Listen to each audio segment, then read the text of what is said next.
Hello and welcome to Sideways. It's the middle of June and it's rather dull and even slightly chilly this morning. Not the sort of weather that you'd really expect or perhaps even desire at this time of year. And I suppose if you were of the right mindset, you might suggest that it is in some ways a metaphorical representation of what we're talking about this week, which is the inability to feel joy or happiness, regardless of the situation, being unable to reframe events in such a way that you can find something pleasant and feel grateful. I can't remember what else we spoke about, but if you listen to the episode, you'll find out. Anhedonia.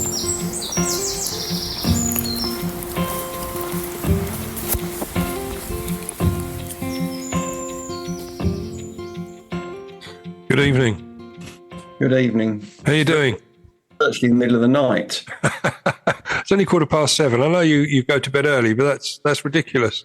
Yeah, it's usually right and bang in the middle of my preparing for bed routine. Well, you've got to start to watch the Euros anyway, haven't you?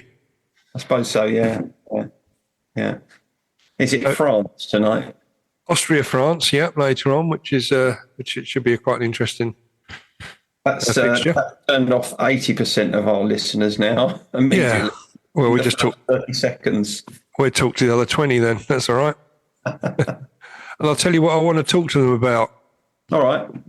I want to talk about. It's a term, a phrase I only recently came across. It's Anhedonia, which is I'd never heard of it either. But I was reading this blog on the state of mind of those in addiction combined with depression, and the term was used, and so I immediately jotted it down. I thought, I like that. I like the sound of that word.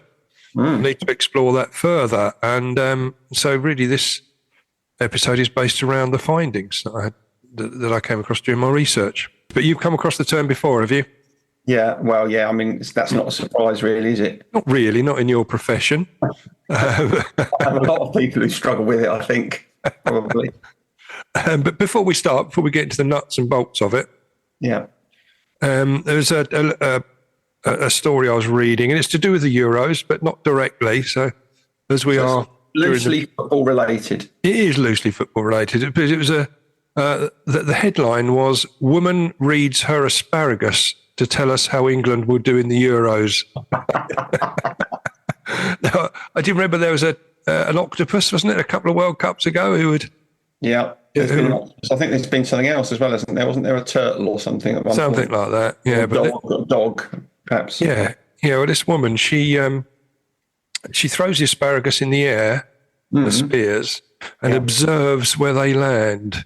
What does she deduce from the way they land? Well, it's the same as like people read tea leaves, where they swirl it around, don't they, and then read the tea leaves. Yeah. So whether you're a believer in that sort of nonsense or not, I don't know. I use tea bags a lot of the time, so that makes life difficult, doesn't it? Yeah, but apparently she only uses fresh Worcestershire asparagus grown in the Vale of Evesham. They're the only ones that work. Oh, okay. So she throws them up, sees how they land, and from the way that they're lying, she uses the... She uses the outcome of the Euro. Game, or is it just sort of throw them up once and decide how England are going to do the whole tournament? Yeah, she decided that England are going to win. Oh. Yeah, so... that's news then, isn't it? It is good news, although watching last night's performance, I rather doubt that they're going to... I don't know. I don't see how you can doubt the asparagus. You can't really, because she's the world's only asparamancer. I can't even say that. Like a necromancer. It is, but with asparagus. She's an asparamancer. Asparamancer, yeah. That's excellent. I mean, that's the sort of thing when asked in a careers talk at school, you'd want to say that's what you want to be. Well, there's only one. Asparamancer. It's not a saturated market yet, is it? No, you know what I mean? Just only the one. Niche, isn't it? It's niche. It is very niche.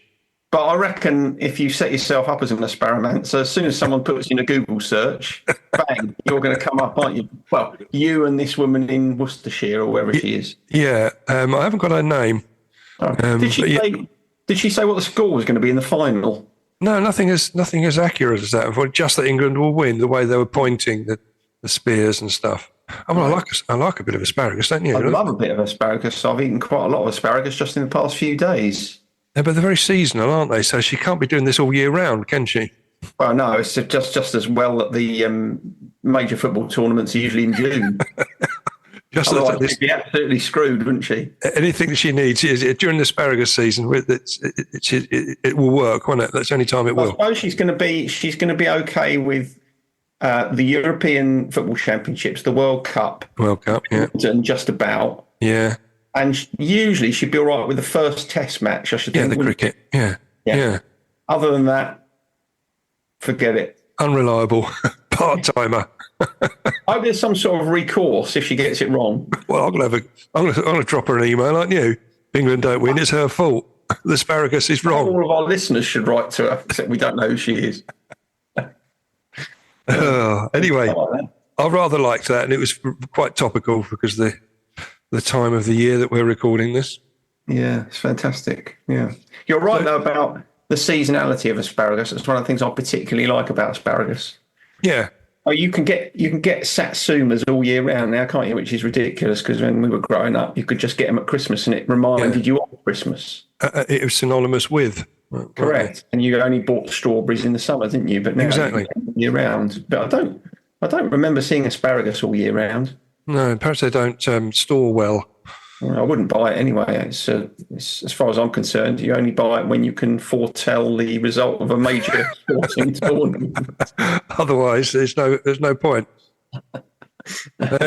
Anyway, should we get on to Anhedonia?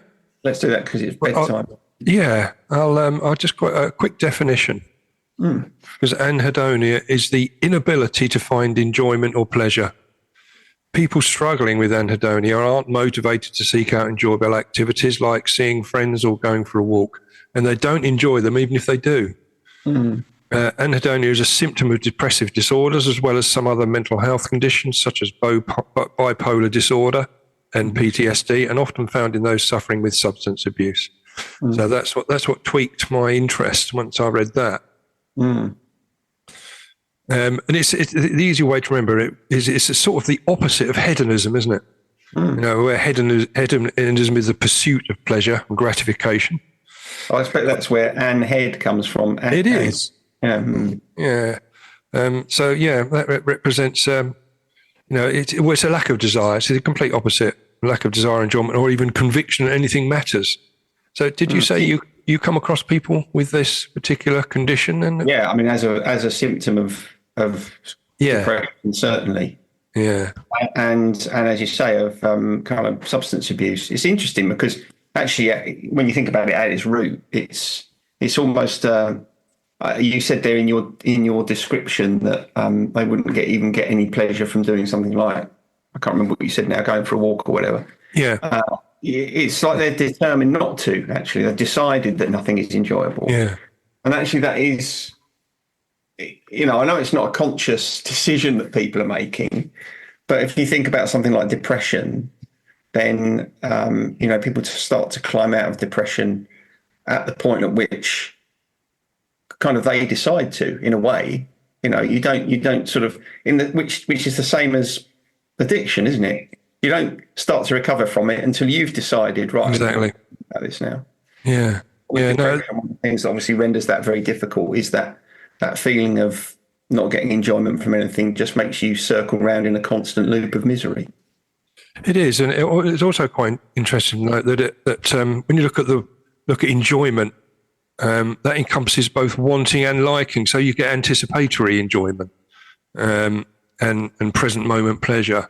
And this anhedonia sort of suppresses both of those facets. So you can't even look forward to something. It suppresses that right at the root of the problem. Yeah, when I was very sick with depression, that's certainly how I felt, that nothing was enjoyable. And it felt as if the world existed only in black and white.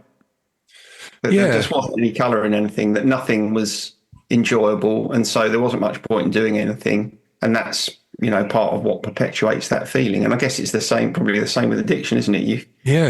you can't break out of that loop because No. you don't feel positive enough to do anything different from the thing that's keeping you on the floor in the first place. Well, exactly that. And it goes one stage further in addiction where you don't like seeing other people having an enjoyable life. People laughing around me when I was in the madness was a horrendous sound. Yeah.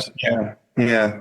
I don't remember that so much. I think I remember just feeling as if it was completely alien to me, that the notion of other people kind of enjoying their lives and going out and doing things was just something that I just couldn't do it. Couldn't engage with. No. Just felt beyond me. Yeah. So obviously when you were in the throes of addiction, it was also beyond you. Yeah. There was also something in there about you. We've talked about it before, haven't we? You feeling resentful of other people's abilities to enjoy their lives. Yeah. It's almost I don't know if it's a jealousy, but it just doesn't. There's a discourse or a dissonance really between the way you feel and the way they feel, and you can't rectify the two. Your self-esteem's too low, and you don't like yourself enough to raise yourself up to the point where you can enjoy it. Even if it's people that they're enjoying themselves, and you know that there's a good chance if you're in the right frame of mind you would enjoy yourself around them, but you just don't pursue it. Yeah, and that's part of what keeps you in those sorts of emotional states, isn't it? The feeling of, what am I worth anyway? Yeah. What's the point of me? Yeah. You feel that, I'm sure, in addiction. You certainly feel it in depression. You think, well, so I'm just taking up space here for no reason. Which is why you get the suicidal thoughts and tendencies creep in because of it. Exactly that. Yeah. That's quite a joyous subject we picked here, isn't it? Really. But, the actual signs of anhedonia.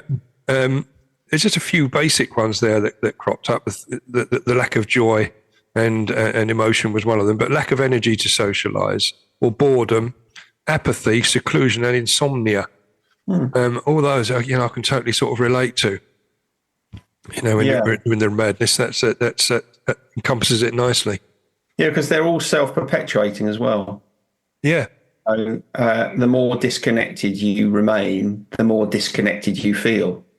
Yes. So there's that sort of, again, I think we've spoken about it before, but with something like depression, if you Google ways to address depression, you'll find things like go for a walk, see a friend, But the problem is when you feel depressed, you don't feel like doing those things. No.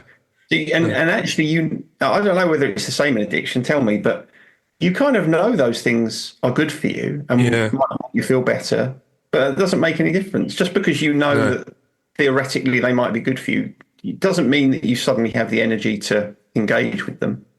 No, or the desire or the motivation. It's you just have another drink and forget about it. Push it back further.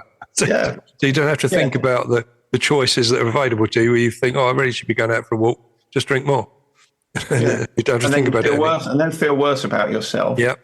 And then the chances of you actually doing something positive for yourself recede further. Yeah, exactly. It's just that anhedonism feeds on itself, doesn't it? It does, yeah. And which is why when I was looking at what causes it, it's strange because it does piggyback on the back of other emotions, it seems, and other issues, because scientists don't really fully understand what causes it, because it's difficult to segment it up and look at it on its own.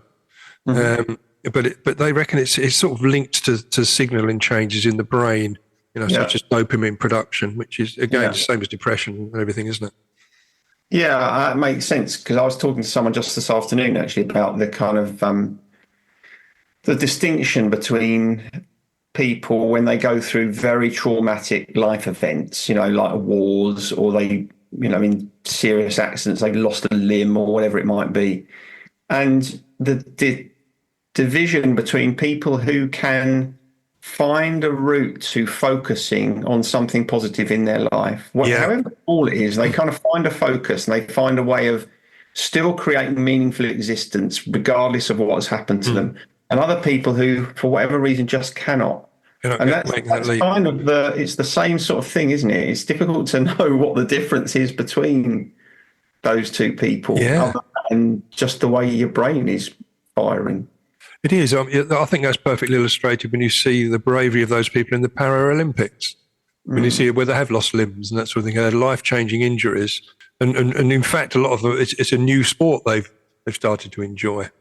Yeah, but it must be tricky. It must be tricky with those depths of depression surrounding those sort of major traumas to get yourself going. But it is possible. I mean, again, comparing experiences you and I have had. Yeah. When you work with people who are trying to recover from addiction problems. Yeah. I work with people who are trying to recover from depression, and we've both been in those spaces. But you can't tell someone how to do it, can you? No. You can talk theoretically about how it's done, but everybody's way of doing that is different and unique, and it's kind of.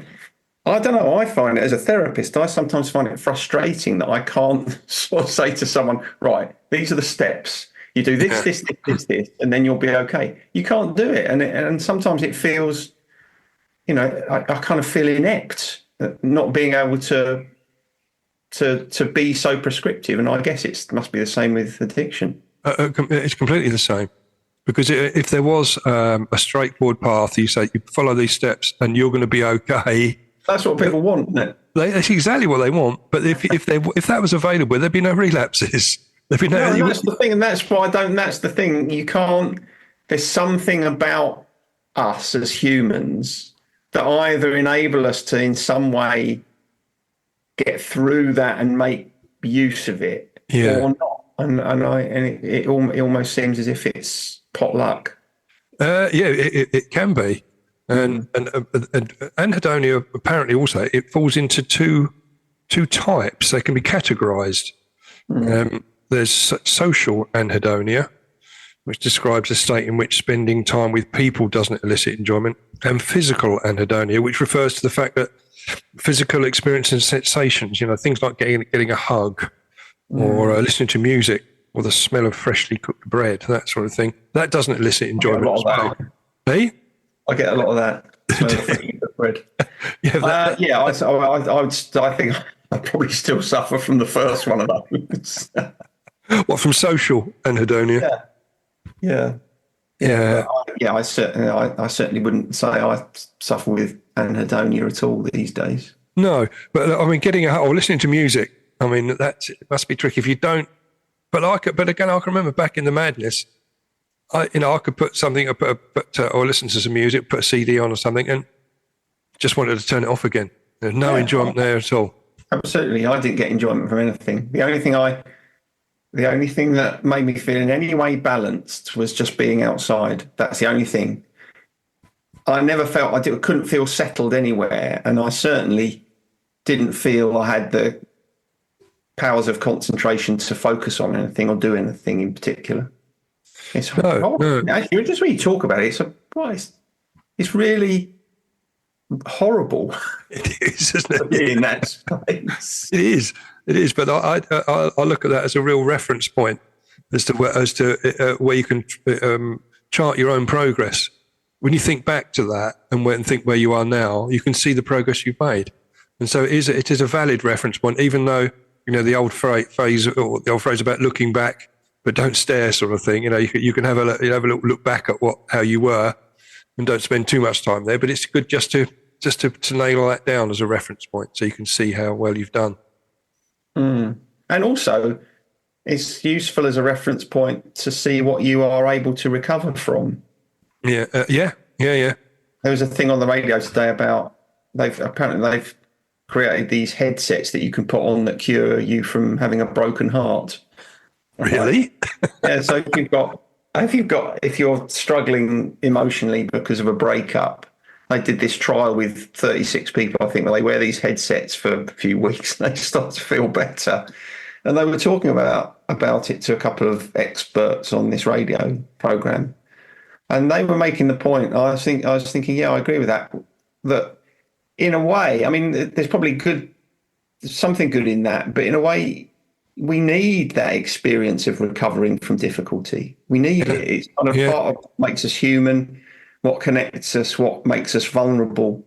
And I mean, you and I wouldn't have half as much to talk about, would we? Oh, well, this wouldn't exist, would it? If you pop yourself a headset on, everything was glorious. Is that like a VR headset then, or something you're listening to? No, because it changes. It does something with your brain waves. Okay. There's a sort of electronic charge. So I don't like the sound of that. I don't know the ins and outs of it, but no, it's not a bit of virtual snooker to cheer you up.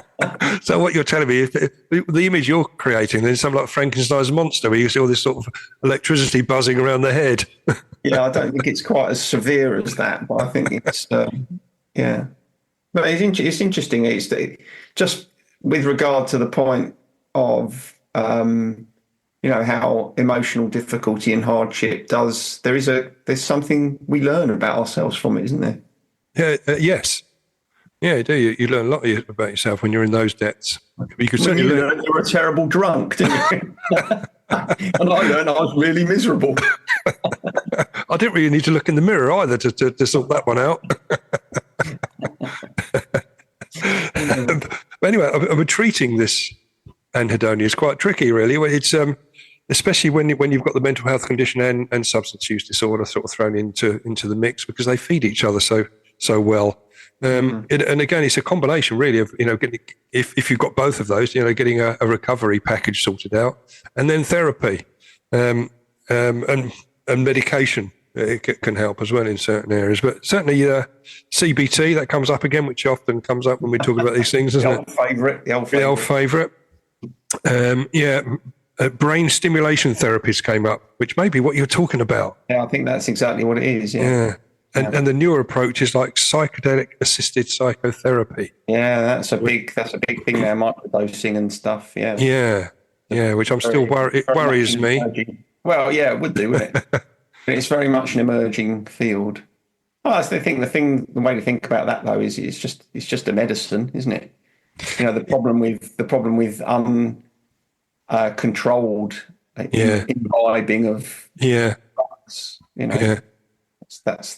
that's what gets the people you work with into trouble. It's the road to ruin, my friends. Yes, it's.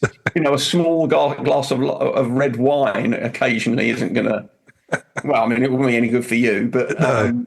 It's when you don't when there aren't any limits placed on stuff that things start to go a bit awry, isn't it? So, how do you push yourself? I mean, is there a way of sort of motivating yourself to make yourself do these things even when you don't want to do them? Is that a way to sort of to push through something like this? I suppose for some people it might be. I think the answer to that is it depends on the person.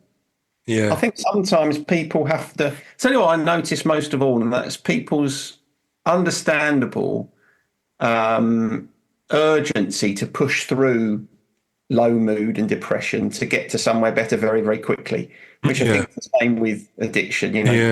Let me recover really, really quickly and get back to normal. That's it. And so I think for a lot of people, the biggest challenge is just allowing them to be in that uncomfortable space for as long as they need to be in it. Okay. I think in recovery from depression, yes, there's benefit in investigating why do you find yourself in this space in the first place? Are there particular reasons you can point to?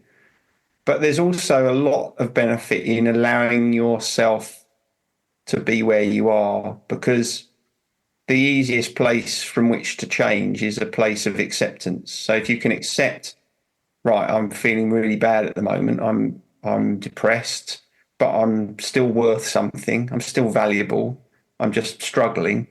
It's from that sort of point, I think, that it becomes easier for you to then take care of yourself in the ways that we're talking about, like, getting out, doing some exercise, seeing people. I think one of the things that stops you doing all those things is you just feel like you're a piece of shit and you're not worth anything. So I think giving people the space and the time to feel like that if they want to, but then come out the other side feeling somewhat different is quite important. So could you use things like, if someone is agoraphobic, for example, could you set little targets and say, right, you can go out for 20 minutes here and walk to the shop and come back and that sort of thing and gradually increase it? Is that a way of getting over something like this? I think it helps. I mean, it's one of the things I quite often talk to people about doing is the importance of doing so. If you say to people who are depressed, or probably people who are in the throes of addiction, what do you actually do in your life that's for you? That's positive, that's for you. I mean, obviously, drinking 1.5 liters of vodka is for you, but it's not very positive. And for most people in that sort of emotional state, they don't really do anything that's for them, that's constructive and helpful and sustainable. And so I think part of it is encouraging people just to do something. I say to people, see if you can do something every day, however small it is, that's just for you, that isn't destructive, that helps remind you that you're worth something, even if it's sitting and having a cup of coffee and staring out the window, just something that reminds you that you're valuable. And I think if you can get people to do that sort of thing, then that you're kind of sowing a seed there, and you are challenging this inherent belief that people often have in that space, that they're just not worth anything. I think that's the thing that you really have to start turning. And I think it's true with addiction, isn't it? One of the things that keeps people in addiction is they just don't think they're worth not being in addiction. Absolutely. Which is why sometimes we try and encourage to sort of try and think of things you used to enjoy, which is quite tricky sometimes, especially being in addiction for years and years, or even something you enjoyed as a child. I mean, we find things like, like the adult colouring books, really, really useful and really enjoyable. It's just getting stimulated again. So the things you used to enjoy as a child, you can almost rebuild back from there. And it's a way of dealing with this sort of situation where you feel stuck and you don't enjoy anything. Try and go back to something you did enjoy at some point and re-engage. Yeah, I think it's a combination of offering those sorts of suggestions, but also being okay with someone not taking them. I remember when I was in a psychiatric unit, one of the guys that was in there, we were given this task one day I think the task was something like, draw a picture of what you imagine your future to be like, or what you'd like your future to be like, something like that. And you can draw anything. There were no kind of requirements. And he was sitting next to me, and he didn't draw anything, nothing. Like there was nothing he could think of that would enable him to pick up a pen or a crayon or whatever and put something on this paper. And it was all, his kind of discomfort was palpable. I could almost feel it. Yeah. But I think you have to let people be in that space. You can't push people to come on, do something, because it's a clear indication that he's just not ready. He's not ready to come out of the darkness, as it were, which is what I said earlier. When people come out of that eventually, it's because something in them has decided, right, I've got to move from here now. When you think about it, being depressed or addicted or whatever, it takes a lot of effort, because not changing is really hard. So if you stay in the throes of addiction for year upon year upon year, or you're clinically depressed for year upon year upon, that's taking a lot of work, because it's human to change and for things to shift. So I think when people are in that space, you kind of just have to give them the latitude to stay there for a bit. Yeah, well, absolutely. It is a slog. Being an active addiction is a real slog. It really is. Yeah. But there's something I came across also was the practice of savouring, where you sort of use all 5 senses to notice the tiniest elements of joy. So I think you discount when you're in the madness, you discount any elements of joy, but even the smallest things, which is the when you go into recovery, it's those small things that are the little tiny steps back towards normality. The joy you get out of something quite small, which is why gratitude lists are good. I'm not coming onto that. That's not a segue onto that. But that's a shame, because that was a nice one. That was one of your best ones. It was, but I've got a couple of other bits to get before we get to that point. So to discuss. But I quite like the sound of that, using other senses as well, just to try and G yourself up. Like the smelling the coffee and freshly. Yeah, it's funny, that one, because I don't know how that will work in practice. Well, I obviously know how it will work in practice, but I'm just thinking about introducing that to someone who's struggling. Yeah, it feels to me as if it's almost like advanced gratitude. That.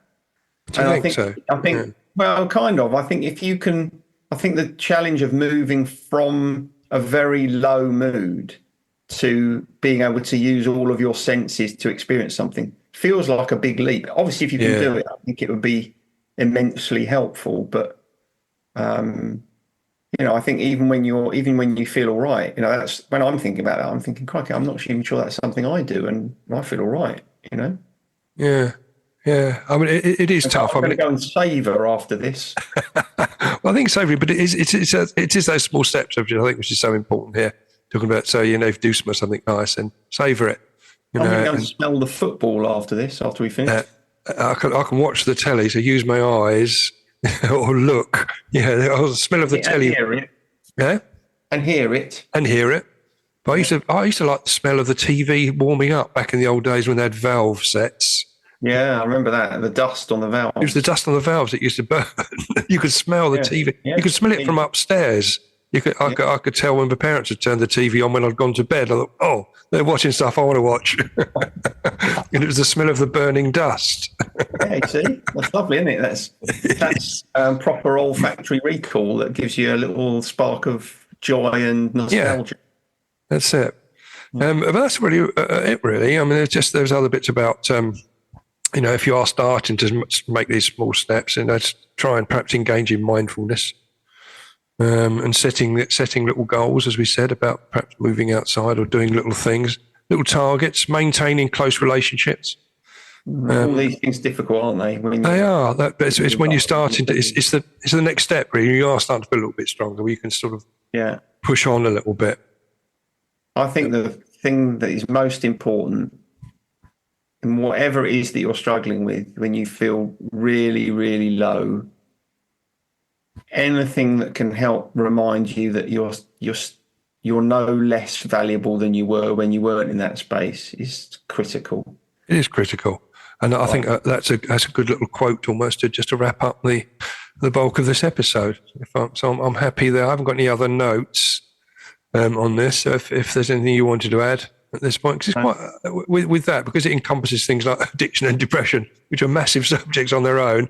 We're sort of taking it's a little bit reductionist perhaps, but I think we've explained what the whole concept of anhedonia is. Yeah, I don't think we're not trying to do a documentary series here. No, we're not. I don't think. Actually, the only thing I was thinking of was that actually after you said that you'd introduced that very good gratitude segue. At the wrong time because you had other things to say. Yeah. You then went on not to have any other things to say. I know. So you could have used it as a segue. I could have done that because I was reading my notes and thought, actually, they're not great anyway.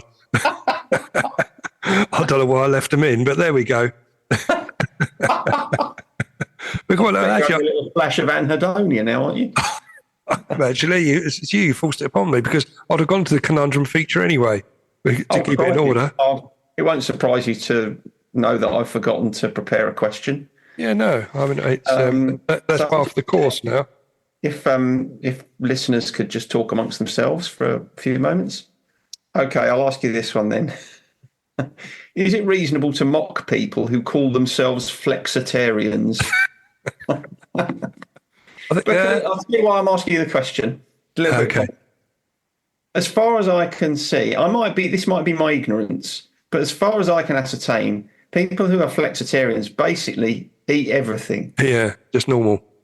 Yeah, I mean, I think they eat less meat. They try and eat less meat and have a basically plant-based diet, but they're still eating everything. So haven't we just invented a word that didn't need to be invented there? Absolutely. It's a label which is not necessary. But your question was, is it okay to mock them? I'd still say no. Mocking is not good. Okay, is it okay to mock them in private? Or to think ill of them in your own head? Yes. Yeah. Okay, good. That's good because, obviously as a therapist, I can't be judgmental, but I always tell people that I can be judgmental on my own time. Yeah, exactly. When I'm not working, I can be as judgmental as I like. Same here. Yeah. You can feel and think what you like. But yes, I wouldn't mock anyone, but definitely I think it's a stupid label. Right, an unnecessary invention. Mock anyone. It's very clear to all of our listeners that we would be mocking you if you told us. Exactly. Yeah. I mean, as far as I'm concerned, just either choose not to eat meat or don't call yourself anything. Yeah, exactly. Right, you're making me angry. Yeah, consider yourself mocked, even though we're not doing it. You deserve to be mocked for inventing a word that doesn't require inventing. Oh, no, that's good. That's quite a good one. Quite straightforward, but yeah. We needed something straightforward of an evening. We've only got 9 minutes before kickoff. Well, we get on to the gratitude list then. Yeah. Well, it's easy for me this week. We might have the same one. I think we may, but go on. Yeah. Okay. So my children came home yesterday because it was Father's Day, and I spent a very lovely day with my children. We took dogs for a walk. We had dinner together. It was lovely, and I mean, it's lovely to see them anytime, but it's also particularly lovely to be recognised for the role that you play in their lives. They both gave me very nice cards with heartfelt inscriptions, and so I felt very grateful. It's exactly the same as mine. Spending time with my daughters. My children wrote you cards. They did, and it was very nice of them. Just spending time with your kids is lovely anyway, but it's just something special about Father's Day when you do get a little card and gifts and that. I think it is lovely. So that was on my gratitude list this week, that's for sure. The only thing my children pointed out, I said it before, is they said it's difficult to get an appropriate Father's Day card because all of them have got beer on the front. Yeah. And I mean, I don't really drink, so they wouldn't get me cards with beer, or, fathers sitting in front of the television drinking beer, or, down the pub or whatever. And so I suppose we've kind of bucked the trend there, haven't we? Then there's a gap in the market there for Father's Day cards for people like you and me. And I think my kids quite enjoy searching those ones out. Or you can just get a blank card, can't you, and put your own sentiments in it, which I really like as well. Yeah. So yes, on this day in music, but which year? Yeah. Now this first one is a cover version, but you should better get it because it's "Spirit in the Sky" by Doctor and the Medics. And the spirit in the sky. Okay, I remember the song. But again, it's quite difficult to place. It is. Well, I remember this one because it's the only time I've ever seen a group they were supporting. In fact, I went to the Milton Keynes Bar and it was Simple Minds were playing. But I'd gone to see, I didn't really want to see Simple Minds, but I wanted to see Big Audio Dynamite. Right. That were absolutely fabulous. But Doctor and Medics were on the bill as well. And they were as we went into the stadium or into the bowl, Doctor and Medics were on. And they were doing "Spirit in the Sky" whilst it was still number one. So it's the only time I've ever seen a group play a single live while it is actually number one. Wow! Oh, that's interesting. I don't think I've ever. That's interesting. Yeah. This is difficult because I may have given you a few clues there, though. What? With what? How have you given me clues? You might have remembered when I went to see Simple Minds on Big Audio Dynamite. Crikey, yeah. Well, I haven't got anything more interesting to keep in my mind than when you go to gigs. I'm going either late 80s or early 90s here, so I'm going to go early 90s. I think I'm going to go 91. 86. 86. So yeah, but you're a little bit out, but you're not a million miles. But I'm 5 years. 5 years. That's embarrassing. We'll move on to. Do you know what year Suzi Quatro was born? Well, I mean, the answer to that question is no. No. But if you'd like me to have a guess, I will. I'd like to have a guess. Because I've had a bit of a soft spot for Suzi Quatro. I think she was the first poster. We all did. She was the first poster girl, wasn't she? Yeah, the first one I had on my wall, on my bedroom wall, apart from I'd had footballers up before then. Yeah, you had Gary Glitter as well, I expect. There was no glitter going on my wall, but Suzi Quatro in her leather jumpsuit. I had Gary Glitter on my wall as a kid. You did? I think so, probably. Yeah, I probably liked Gary Glitter. I was a big Gary Glitter fan. Yeah. Anyway. Right, so Suzi Quatro, she's got to be in her 70s. I'm going to say 53. Oh, 1950. So, yeah, she's 74. Oh, okay, so I was 3 years out there. So if going at this rate, I'll be 1 year out this time then. Well, I don't know if we had this one before, but I don't think we have. But do you know what year Michael Jackson died? No, we haven't had this one before. No. Now this will be longer ago than I think, or it won't be as long ago as I think. He's moonwalked into a dead musicians group.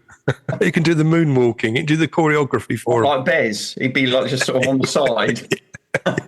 Just a little bit of moonwalking and that sort of thing. Is Eddie Van Halen in our supergroup? Is he dead? I think he is, isn't he? I don't know. Yeah, I think he is. I think Eddie Van Halen's dead. Yeah. Right, Michael Jackson. Crikey, when did Michael Jackson die? The Prince of Pop. Yeah, the Prince of Pop. He's only 50 when he died as well. 50. Mm. I'm going to say 2010. You get a point. 2009. I told you I'd only be 1 year out. You did say that. That's amazing. I'm going to go and get some asparagus. Because your forecasting is good at that point. It got better. So you practice with those asparagus spears and you'll be getting all these questions, right? I'm going to go and have a look in the fridge. If I haven't got asparagus, do you reckon it'll work with carrots? No, unless they're from the Vale of Evesham. Oh. It might work there. There might be the magic. I'll go and have a look. Yeah. All right. Okay, so that's wrapped up for a Monday evening, just before the next football game. Just in time for bed. Yeah, well, yeah, for you. Okay, later. Mate. Yeah. See you later. Bye. Bye. Sideways was created by Graham Landy and Martin Pankhurst. If you want to read more about our work or sort through the extensive archive of past episodes, just visit grahamlandy-wellbeing.co.uk/sideways-podcast. You can follow us on Twitter or Facebook or Instagram at Sideways Podcast, and you can email us if you have a question or if there's something you'd like us to cover. But most of all, we want to tell you how grateful we are that you come and listen, and we ask that if you've enjoyed what you've heard, that you spread the word. And we'll see you next week.